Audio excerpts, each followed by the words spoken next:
Good afternoon, everyone. Welcome to today's session, Moving Research Forward. We are delighted to present the results of our grant competition. Before moving along with this today's session too far, I wanted to mention that today's session is available in English and in French. So I'd like you to take a moment to look at your screen, and there is a globe icon. It says interpretation. You'll be able to select the English channel or the French channel. We welcome you to ask questions at the end of today's session in either English or French. I am pleased to welcome Stacey Lintern, our CEO at Muscular Dystrophy Canada, to really demonstrate and talk to you all about our strong commitment to research. Over to you, Stacey. Thank you, Homira. Hello, everyone. Thank you for joining us today as we share the results of Muscular Dystrophy Canada's 2022-2023 research grant competition. Muscular dystrophy remains committed to breaking down the many barriers faced by the Canadian neuromuscular community. We know that it's critical to invest and conduct research so that together we can enhance the quality of life for our clients, while at the same time keeping our commitment of searching for cures. Because of our donors, Canadian firefighters, clinical and research partners, clients and their families, supporters, staff, and volunteers, we are able to expand Canada's neuromuscular research infrastructure by supporting new generation of clinicians and scientists, investing in clinical and translational research projects, and leveraging the best research partnerships.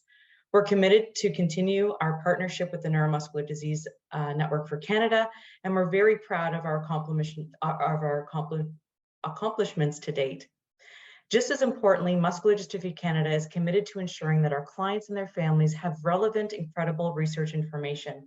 We will continue to lead knowledge translation activities, ensuring that the neuromuscular community has relatable, accessible research information so that our clients and their families can fully participate in all research activities. In addition, we're committed to actioning out research outcomes through our advocacy efforts so that Canadians have the earliest diagnosis, optimal treatments at the right time, healthcare support throughout the continuum of their experiences, and access to clinical trials as we search for cures. I would like to thank our Medical and Scientific Advisory Committee and the chair of the committee, Dr. Parks, the researchers who made their submissions for this grant cycle, the many reviewers, and our research staff for their time, efforts, expertise, and passion. All of you made this research grant call and selection process successful. I hope you can join us for our Walk and Roll event this year. Please go to walkrollmdc.ca to find an event near you or join us virtually. We continue not to be funded by government for our research programs and our programs and services. We rely on our donors, Canadian firefighters, and fundraisers. This would not be possible without all of you and them. And thank you again, and I hope you enjoy the webinar. Thank you so much, Stacey. Before going into today's competition results, what Daria and I wanted to do was to first start off by sharing some highlights from the past 6 years alone. On behalf of MDC, we are really excited to share that in the past 6 years alone, we've invested in research for over $7 million. We've supported 66 research projects, 29 hospitals and universities, and most recently, not just in the past 6 years alone, but a new program in the past 2 years alone, we've been able to support next generation clinicians and scientists, and there's a total of 11 now. In the past 2 years, we've also launched our research hotline and received over 7,000 inquiries. And so for those of you that don't know, you can email us about clinical trials, any questions you have about neuromuscular disorders, to receive plain language information on research studies and on neuromuscular disorders. And as Stacey mentioned, in the past 3 years, we've been able to fund together with CIHR, the Neuromuscular Disease Network for Canada, and not only fund them, but be able to serve on 7 work packages. In the past year alone, and today we're here to talk about the 9 projects where we will be supporting for a total of over 833,000. And as I mentioned, in terms of fellowships, we've been able to invest already 240,000 in clinical fellows this past year, 120,000 for postdoctoral research.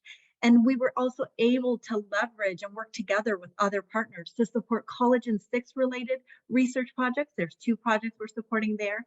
And most recently, we were able to partner with Genome Quebec and Ataxia Canada to support up to $150,000 in Friedreich's ataxia related projects as well. Not only do we help to fund research, we're also really grateful that we have opportunities to conduct our own research, high impact research. And so, for example, right now we have a project looking at the journey for those with myasthenia gravis in Canada, looking from signs and symptoms to current management. Together with NMD4C and CNDR, we were able to launch a Canadian patient FSHD registry.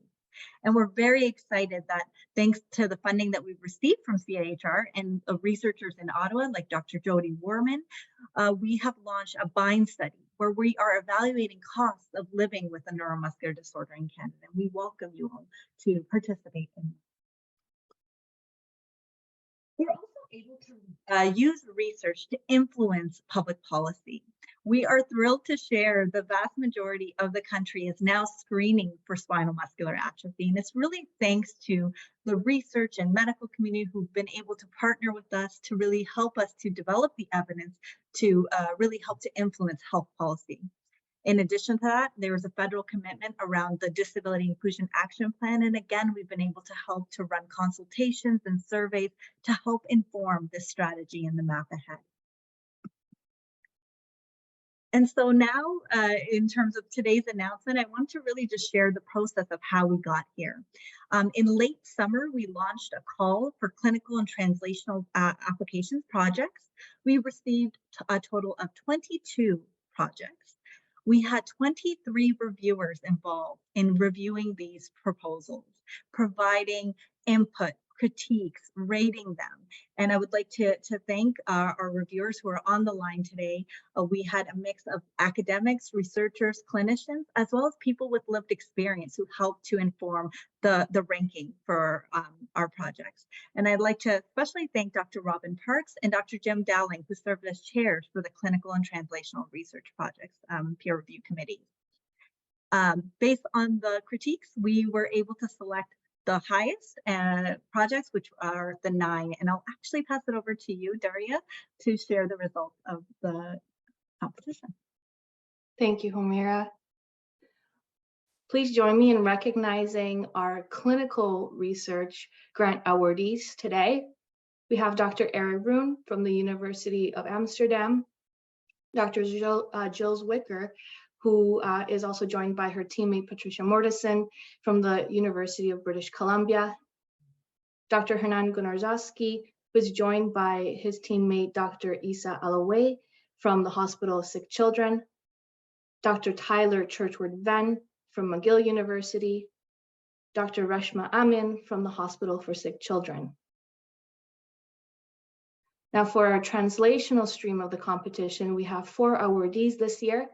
Dr. Girard from the University of Quebec at Chicoutimi, Dr. Martine Tetreault from the University of Montreal, Dr. James Dowling from the Hospital for Sick Children, and Dr. Pascal Chandra from the University of Montreal. Now we'll start our quick 5-minute rapid rounds where each of the awardees will speak about their team and as well as their projects. If you have any questions, please send them over in the chat and we'll get to them at the end. And if we don't have enough time, we will respond by email. So I'll pass it over right now to Dr. Eric Brun. Thank you, Daria. Let me share my screen. You should be able to see it now, is that correct? That's great. All right, thanks. So thanks for the introduction. And of course, first of all, I'm really feeling honored and grateful to be given the opportunity to actually conduct our project, which is called Be Fit, taking exercise away from the hospital into the home environment in people with OPMD. And it actually is a collaboration with 3 different universities in Canada. And their expertise is mainly on, first of all, on natural history studies, which means that they basically follow a large group of people with a single disease in this case, and just follow them without any intervention or anything, just to follow the natural course. And also they have expertise on training studies and then mainly strength training. and also in DM1. And when talking about Amsterdam, where I'm from, so I'm actually working as a senior researcher at the rehabilitation department of the Amsterdam UMC. And I'm actually giving a lead to research line focusing on physical activity and exercise. And that is from my background as an exercise physiologist. And we are conducting quite a lot of training studies in a variety of nerve and muscle diseases. And we also have quite some experience in the international application of our exercise programs. So together with this project, we also have projects ongoing in the United States and France as well. So what about the background and the research question of our project? So we know that people with muscle diseases often ask advice on exercise. And from scientific literature, we also know that there is more and more evidence for the positive effects of exercise, and also that it appears to be safe. We also know from systematic reviews that most of the studies were actually done in the hospital or rehabilitation center. And this has some clear disadvantages. For instance, it requires people to actually travel to the center and also back to home, which is quite tiring for a lot of people. And also it requires physiotherapy staff. So in terms of costs is also a disadvantage. And home-based training might be a good alternative, but currently there is a lack of home-based programs that are specifically designed for people with muscle diseases. And that's where actually we came up, because actually our research group developed the BFit training guide, which is really a helpful tool for healthcare professionals to prescribe individualized exercise for people with muscle diseases. And the question we would like to answer in this study is whether training in the home environment according to the BFit training guide is feasible, effective, and safe for people with OPMD living in Canada. So we know from studies in the Netherlands that people are very enthusiastic about this training guide. Patients actually tell that the training program actually, makes them feel fitter, and we also have indications that it actually increases their physical fitness. And in this study, we're actually going to try to find out whether this is also useful for people living in Canada, which is obviously a different country from the Netherlands in terms that there are different weather conditions and the distances are also different. So we're going to look at feasibility. So that means, can people actually do it in the home environment? Can they follow the program as intended? We're also going to look at effectiveness. So do we actually see improvement in physical fitness? And of course, we're also monitoring safety. So in terms of the potential impact, I already mentioned that BFit was actually designed to help healthcare professionals to actually tailor the exercise program to the individual patient with the muscle disease. And if proven successful, the BFit training guide may also be applied to other muscle diseases as well. And perhaps it can also be used in other Canadian regions, because in this study, we will start in the Quebec region, and actually we're going to apply the training guide to 20 people living with OPMD. And with that, I'm giving the word back to Daria. Thank you so much for speaking to us about your grant. We have next up Patricia Mortensen, who will be presenting on behalf of her team. Thank you very much. I hope everyone can see my slide and hear me. Our research is titled Spinal Muscular Atrophy Rehabilitation in a New Treatment Era, a grounded theory study. The investigators on this work are Drs. Jill Zwicker, Catherine Selby, and Catherine Bachman, as well as myself, a doctoral trainee on this project. We are a group of clinical and academic occupational therapists, as well as Dr. Catherine Selby, who's a clinical neurologist, and we are based out of BC Children's Hospital, as well as the University of British Columbia. So this is a very long title to our work, all to say that in our research, we are aiming to co-create a new way for planning rehabilitation for children and youth living with spinal muscular atrophy. Spinal muscular atrophy, or SMA, is a condition that causes profound muscle weakness and disability. But with new drugs and new gene therapy treatment, children with SMA now have potential to live longer lives with improved health and physical abilities. But depending on which medical treatments children have and when, they continue to live with some level of weakness and disability, and we don't know what their long-term picture will be or how to support their best potential. Rehabilitation has always been important for children with SMA. Therapists used to use an accommodation approach, giving children special equipment and adapting their homes and schools. But now we have the potential to use active remediation to strengthen and improve skills. Standards of care now focus on exercise and strengthening, but there is little research evidence to support this in children, and we don't know what techniques are best, and the recommendations can be quite demanding to fit into daily life for families. And when the focus is always on improving, it can create a different relationship to living with a disability, and parents and children don't always have the same understanding of what that disability experience is. In this new time for children with SMA, we need to learn more about what is important for rehabilitation and how to balance different perspectives, approaches, and possibilities. In our research, we will co-create a framework to guide what we do in rehabilitation and how we work together. To do this, we will interview children and youth with SMA, parents of children with SMA, young adults living with SMA, and therapists who provide rehabilitation care. To support accessibility and voices from across Canada, we will do the interviews by Zoom.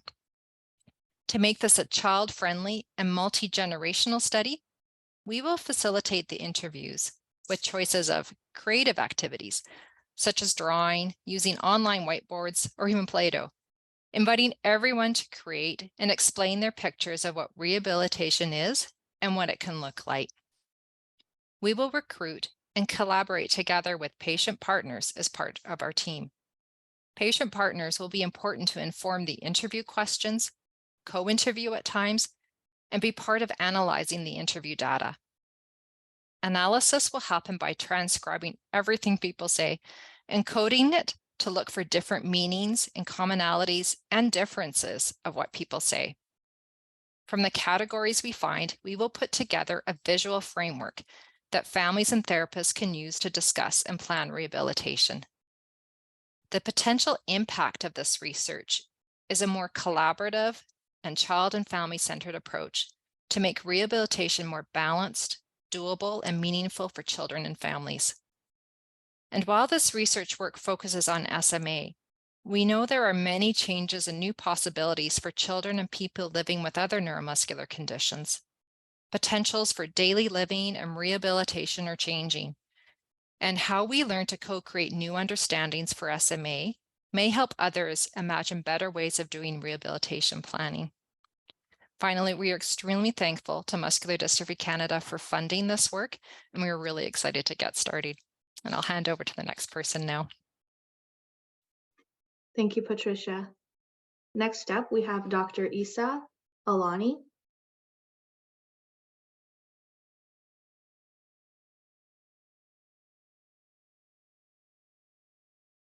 Hi, I'm Dr. Nango Noraski, and Isa is actually presenting, but I would actually thanks as a PI, I would like to thank for the grant that we actually have been working on this project for quite a few years, and Nisa is one of the fellows that's actually been working during his residency here at SickKids and now as a neuromuscular fellow. And he has been doing such an excellent work that he will actually be presenting the work he has been actually doing. Isa, all yours. Thank you for the nice introduction, and thanks all for attendance today. So I'm going to talk about our research as basically a muscular MRI better recognition for different muscular dystrophies. And we are talking about the era of artificial intelligence. Before I start, I would say I don't have any financial interest or affiliation concerning material to disclose during this short presentation. Before we start, imagine 20 years ago, just to imagine to have a software or a mobile application that can predict the name of a flower by just taking a picture of it was impossible. But these days, with a significant advance of artificial intelligence and machine learning techniques, this can be done in up to 99% accuracy. So we thought about applying that to our neuromuscular field and getting a prediction for different neuromuscular diseases and diagnosis based on a specific tool that we have, which is muscle MRI. So by just taking a picture of muscle MRI, we can predict the diagnosis, adding a great diagnostic tool to the list of diagnostic modalities that we have. Let's talk about briefly neuromuscular diseases. Neuromuscular diseases are a larger group of disorders. They comprise more than 300 genes, and we still do have unidentified genes. And 40% of neuromuscular diseases, they don't have genetic diagnosis yet, because patients can present with unspecific clinical features and there are overlap between the clinical features that we have for our patients. This leads us to the requirement for different approaches in terms of diagnostic modalities. Currently, the diagnosis of neuromuscular disorders rely on different diagnostic modalities. We have the nerve conduction studies, or EMG, and we have the genetic testing, as we all know. And also we have the muscle pathology, where we take muscle tissue and analyze it under microscope. What else can we do to boost our diagnostic modalities? It is muscle MRI. Muscle MRI, if chosen well, it can improve the diagnosis and our understanding of muscle pathology. And also it can increase the yield of pathology, as well as it can have a characteristic pattern of muscle involvement, which can be diagnostic for a specific disorder. So now let's talk about our research. Step one of our research, the main goal of this step was to create a user-friendly mobile application that can predict the diagnosis of a disease, of a neuromuscular disease, just based on muscle MRI scoring that represent the abnormalities of muscle MRI. This step is completed, and I will show you now an example of what we have done so far.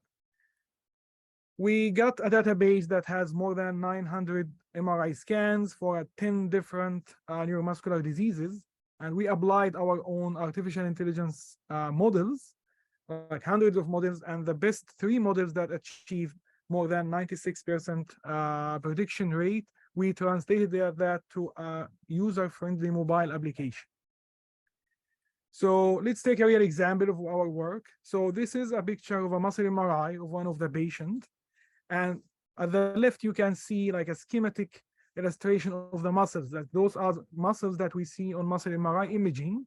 And each muscle you see in a different, let's say, scale, from black to white. White means that the muscle is heavily infiltrated with fat, which is abnormal.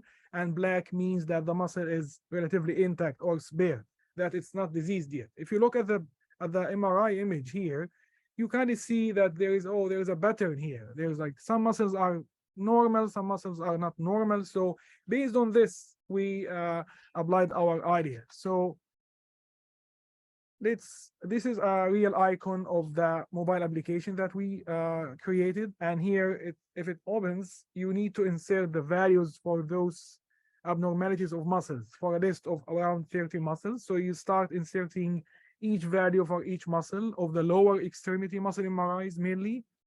And then at the end, after you insert all of these muscles, you click on the predict button.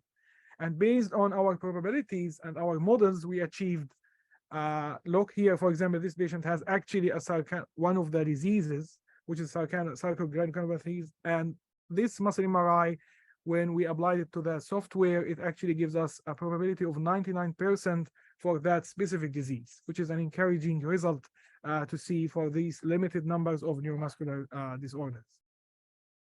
Also, we created a web page that can be accessed from any device, any computer, any mobile app. It's basically the same as the mobile application, because mobile application can need time to be licensed. So we also did a web page that can be accessed by any physician across the world to test that model we created. The next step that we are aiming for, and we applied for to an NDC for a grant that currently to expand the database to include more diseases, not only 10 more diseases, mainly for the pediatric population or the child diseases, and then also to create a user-friendly mobile application that automatically detect the muscle MRI, automatically tell you the diagnosis without even inserting any number or any value manually. And this is again incomplete, that we hope to complete during the next 1 or 2 years. And I will tell you like an example of what we are going to do. This is an image, again, muscle MRI image. So we took a picture of it and we uploaded that picture to the proposed software or the mobile application that's being currently developed. And then it will automatically detect the muscles and detect the abnormalities. And as we see here, it auto-segments the muscle and it will tell you the diagnosis. In this case, it was lamina, but this has not been completed yet. Again, this is automatic, no need to insert any scores. And also we need to expand this list to include more diseases that can be present in pediatric population as well as adult populations. And this work has been going for 2 years so far, and it's a unique project. And again, we hope for more diseases and more advanced techniques, as well as to generalize the idea so that any center in the world can implement it, and we can have feedback from other centers of the world. And if successful, at the end, we can involve other diseases rather than the scope of neuromuscular era. And thank you so much for watching. Thank you, Dr. Gonorowski, and thank you, Dr. Alawane. Next up, we have Dr. Tyler Churchward-Venn.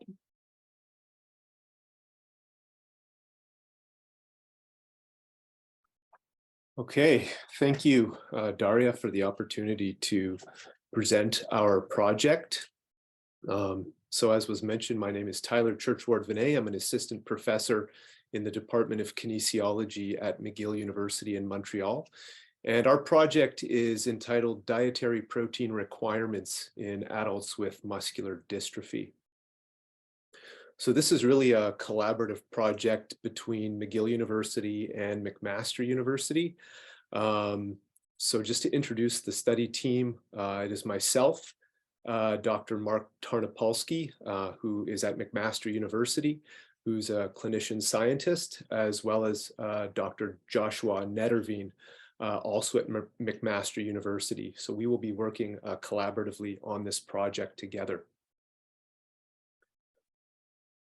So really at the essence of our project is dietary protein. So I've thrown up an image here. This is different types of proteins that we may habitually eat as part of our diet, plant proteins, animal proteins. And dietary protein really plays an important role in maintaining muscle health as well as whole body metabolic health.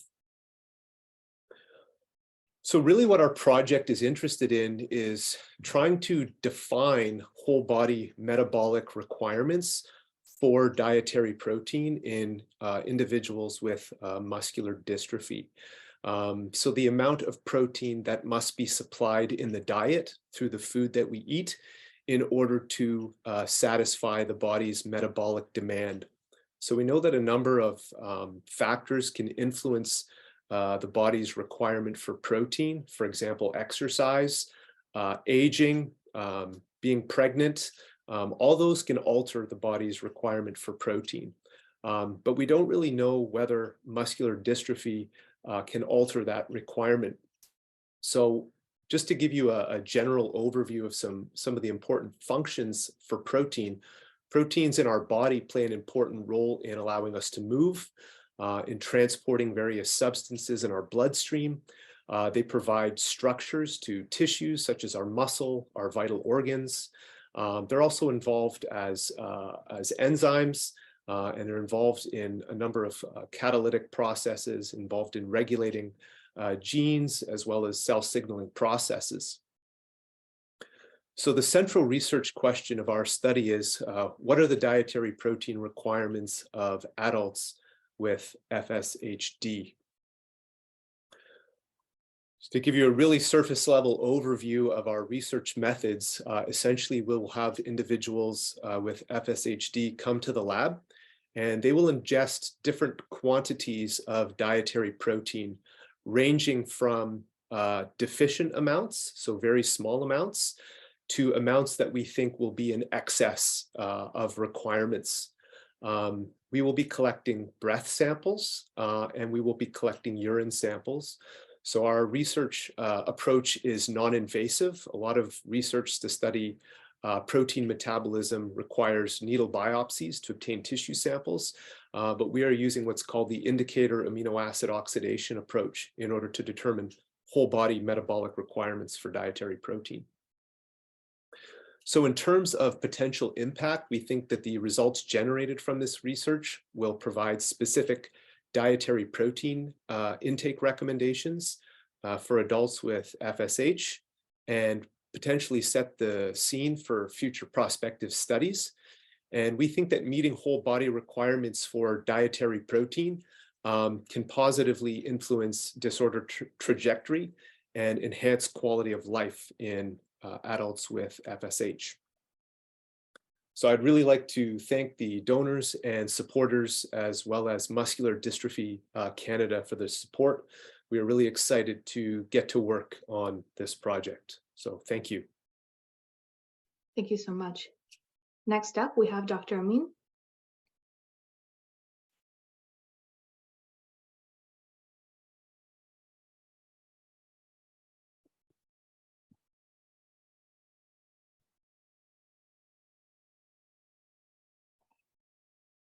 I have the right version up.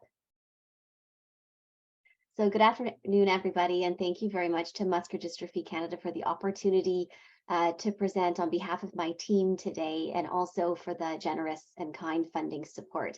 So the title of our project is Establishing the Top 10 Priorities for Respiratory Care of Pediatric Neuromuscular Disease. So we know that respiratory complications, unfortunately, are still a common complication in children with neuromuscular disease. But really, research on optimizing their care in this population is needed to help improve their lives and their quality of life. But despite the real importance of maintaining respiratory health in children with neuromuscular disease, there remains a lack of high-quality research, including robust randomized clinical trials in this field.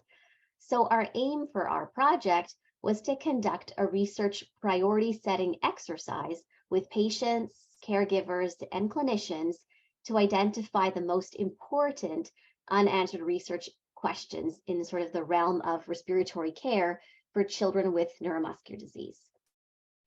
So to carry out this work, we are bringing together a large team from across Canada of patients and families, early and senior investigators, nonprofit organization partnership, and will be co-leading this initiative with Muscular Dystrophy Canada.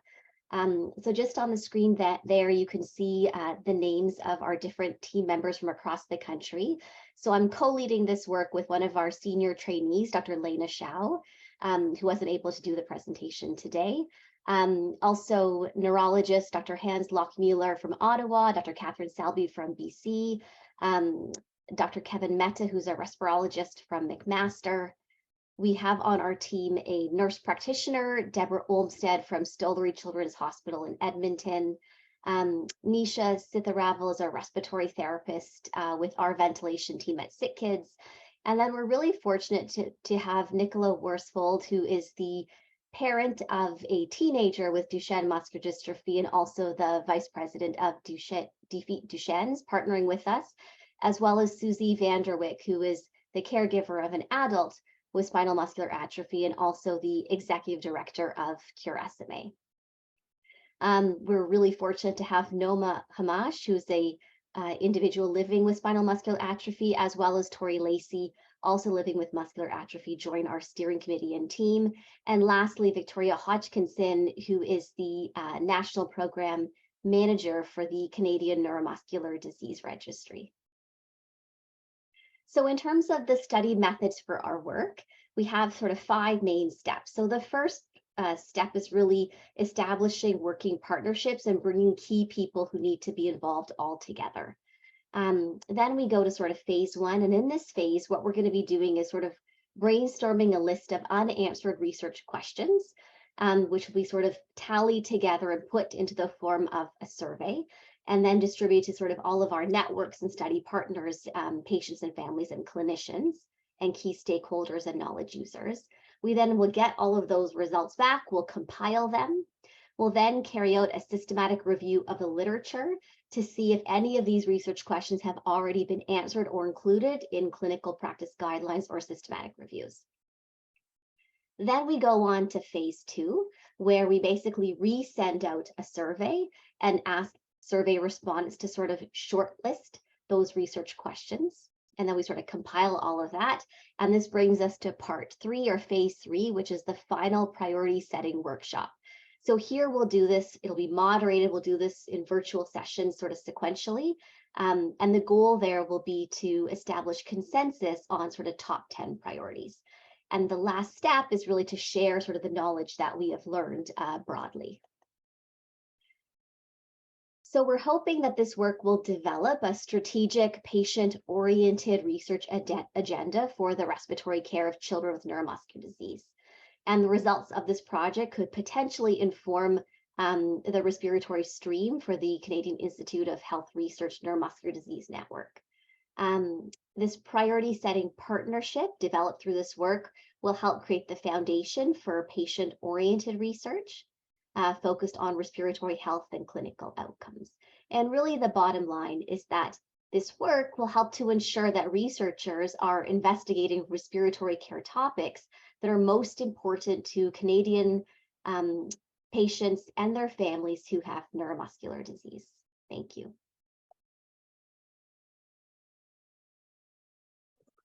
Thank you so much. And next, we're going to be moving to our awardees from the Translational Science C grant stream of the competition. And we will start with Dr. Girard.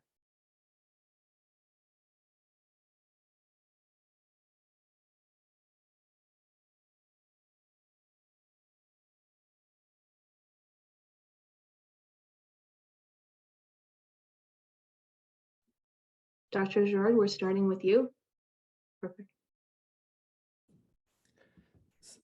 Sorry, is it my turn? I just had connection problem. Yes. Okay, very sorry about that. I will just share my screen. Give me a few seconds.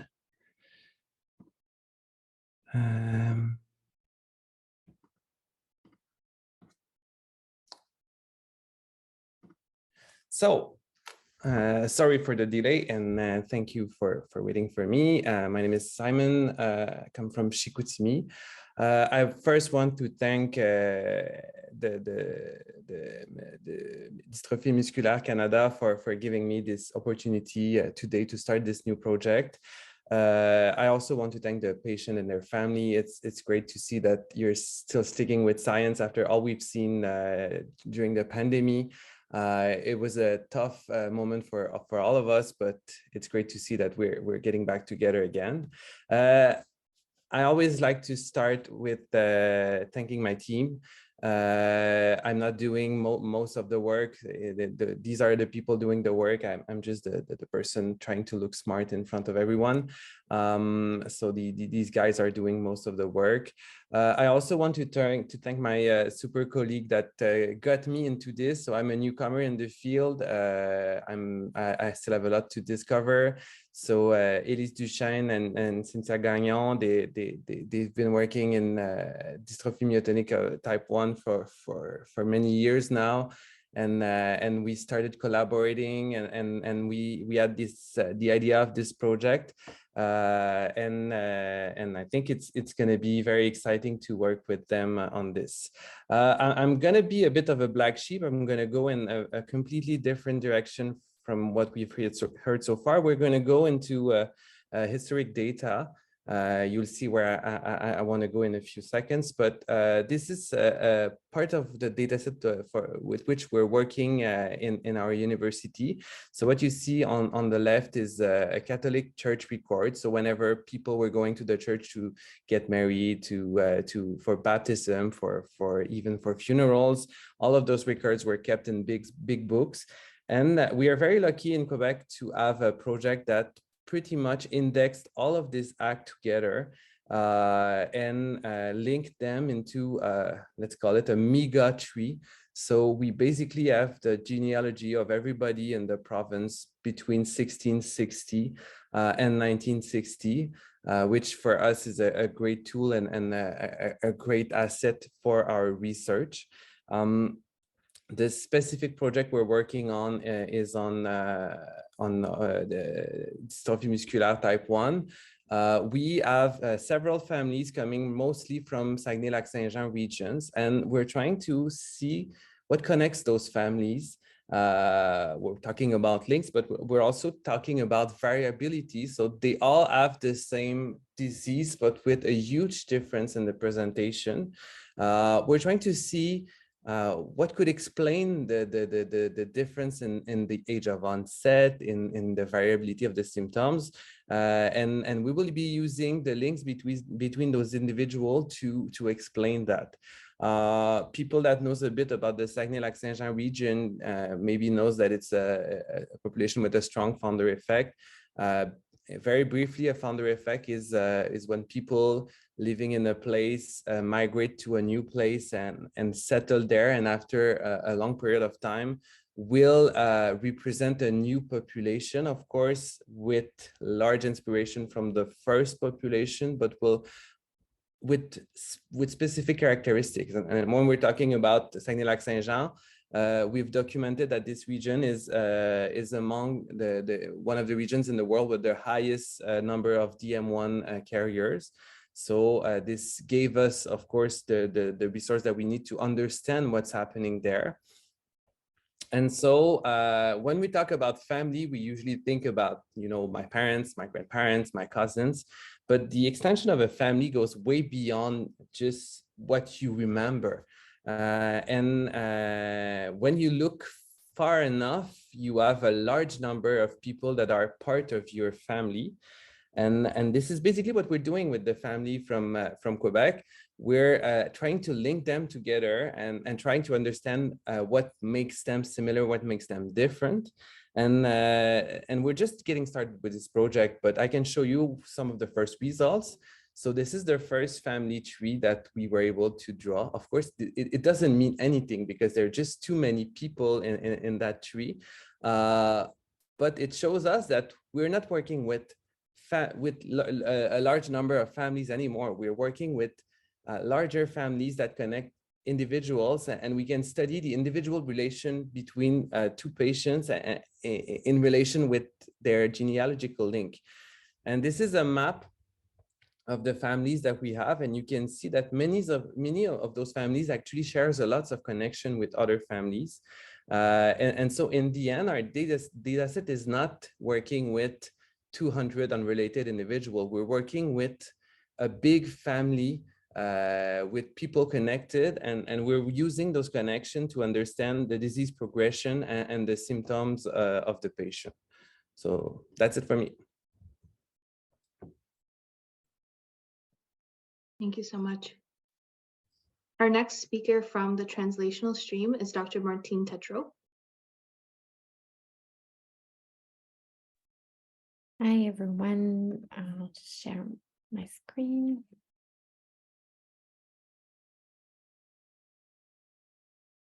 So thank you, Daria. So first, thank you to Muscular Dystrophy Canada for this opportunity, and also for everyone here tonight to see the results of this funding application. Like Daria said, my name is Martine Tetreault. I'm an assistant professor in the Department of Neuroscience at University of Montreal. My laboratory one major focus of my lab is to do research on neuromuscular diseases, especially cases that have not been solved or genes that are not well known.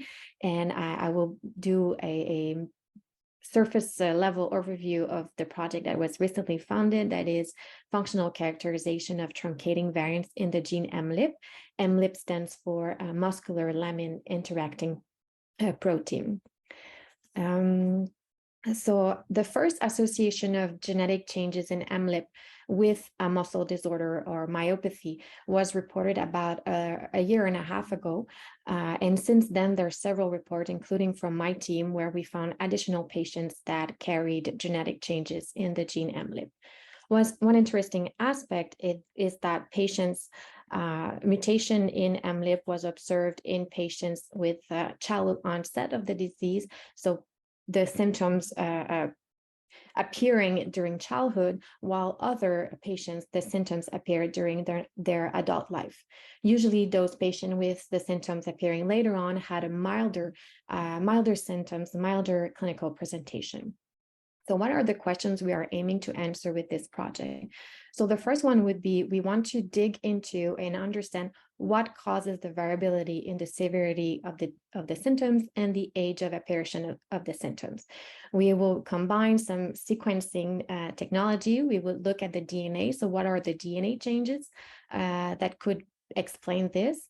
We will also look at the RNA to look at biological processes like alternative splicing or gene expression, and see if we can find answers that could help us better understand why in some cases the disease appears during childhood, while the symptoms appears during adult life. The second question we want to know is how those genetic changes in MLIP lead to the development of a muscle disorders.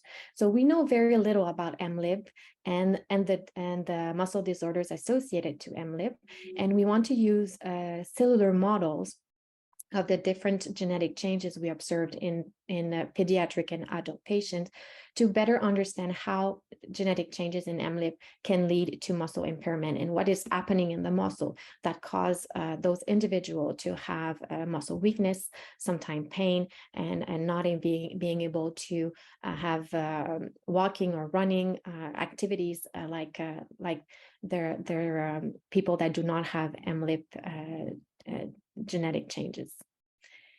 So there are several impacts that this project can have. So the first one that I think is very important is that it will increase awareness of this recently described myopathy or muscular dystrophy. So there's about 10-12 patients that have been reported in the scientific literature to date. And to talk more about MLIP and the symptoms associated to MLIP will contribute to increase the diagnostic of the disorders, especially for adult patients where the symptoms are milder. They're often maybe not taking in as not seen in the clinic as much and not investigated as much. So is it important for the increasing diagnostic to talk more about MLIP and the different clinical presentations. We also want to increase the knowledge of the role of MLIP in muscle.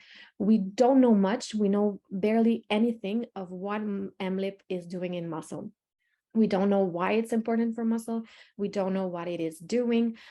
So this will be very important to understand why it is causing a muscle disease. We also need to know what is its role in a healthy muscle. And those two aspects are very important, and they are the first steps to the development of future treatment strategies. Although our project is focusing on MLIP-related myopathy or muscular dystrophies, variability in severity, in age of apparition of symptoms, or the progression of the disease is observed in many other neuromuscular disorders.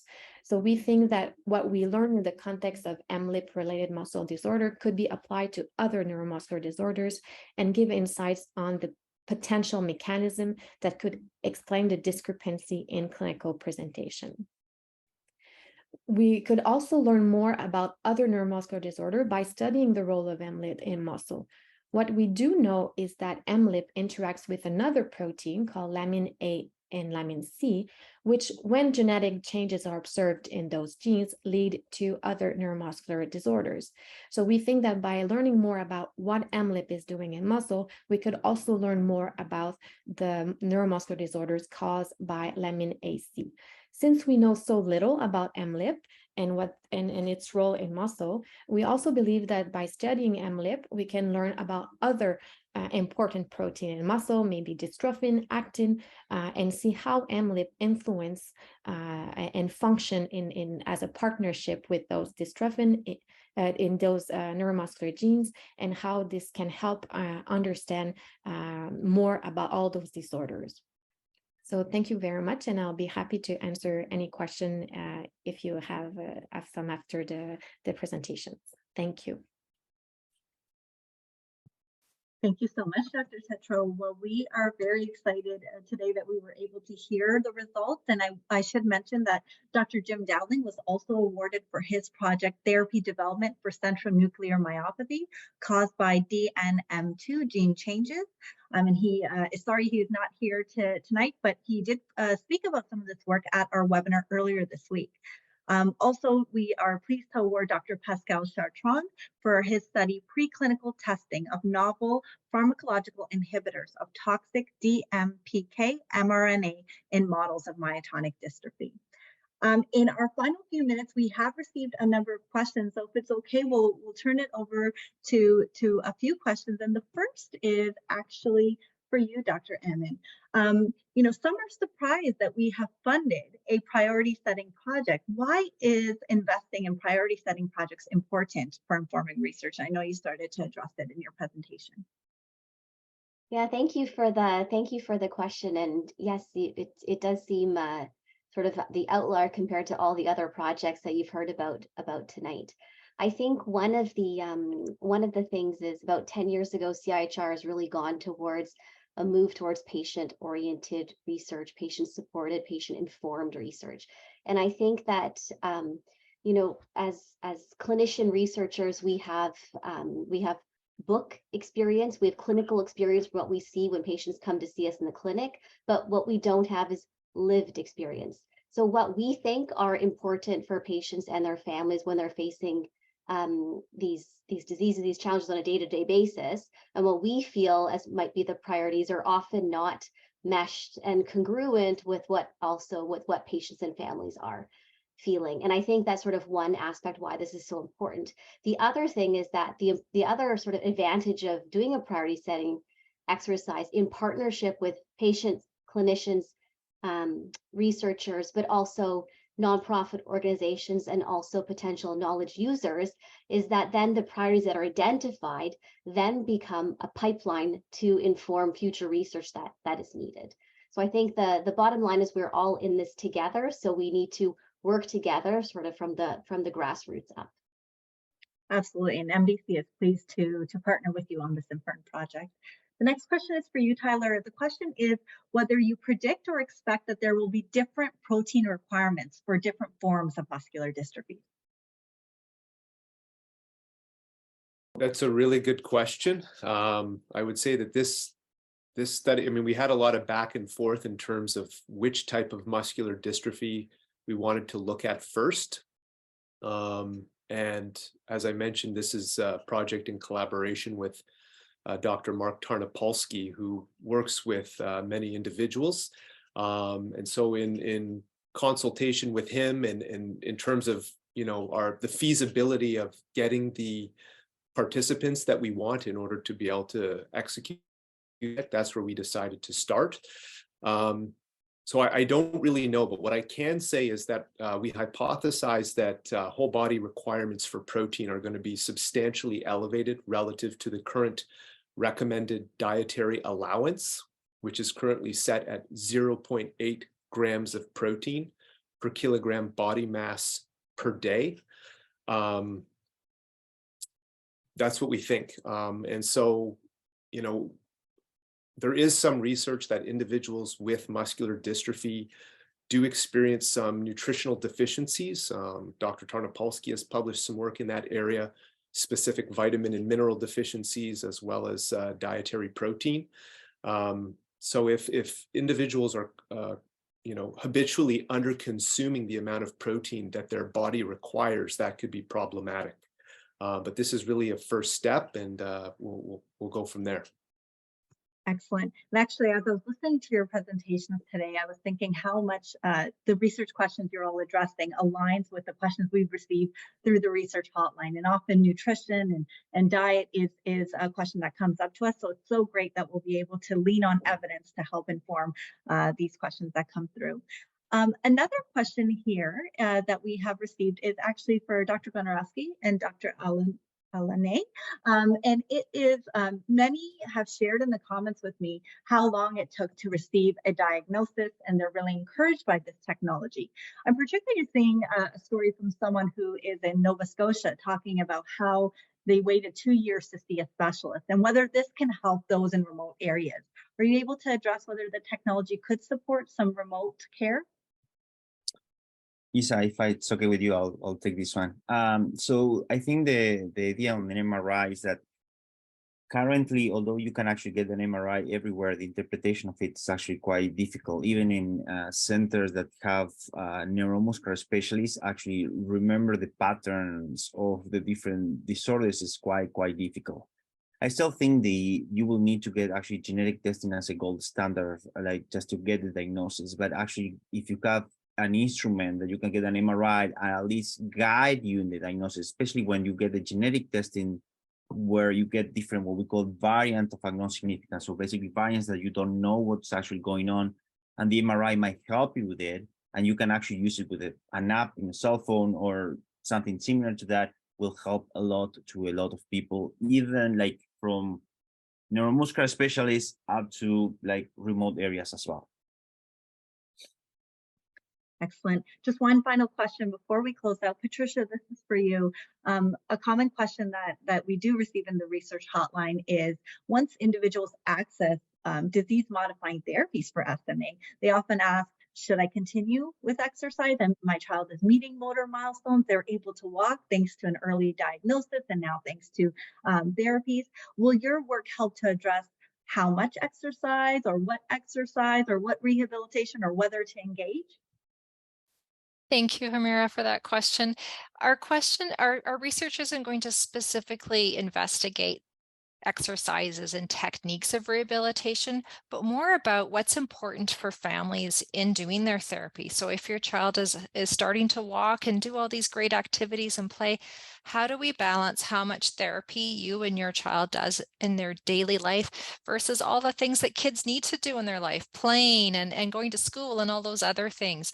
And we need to find out from families what's really important and what fits into your life and how much rehabilitation you have energy for and what's meaningful. I don't know if that helps. That is excellent. That is great, because often we also hear that engaging in rehabilitation can sometimes be tiring or not as fun for children. So this project is very important there. Thank you, Patricia. So on a final note, on behalf of Muscular Dystrophy Canada, congratulations to all our awardees. We are thrilled that we get to support this research, and we're very much looking forward to the outcomes of your projects. As you can see, it's an exciting time for research, for neuromuscular research in Canada. So really the time is now.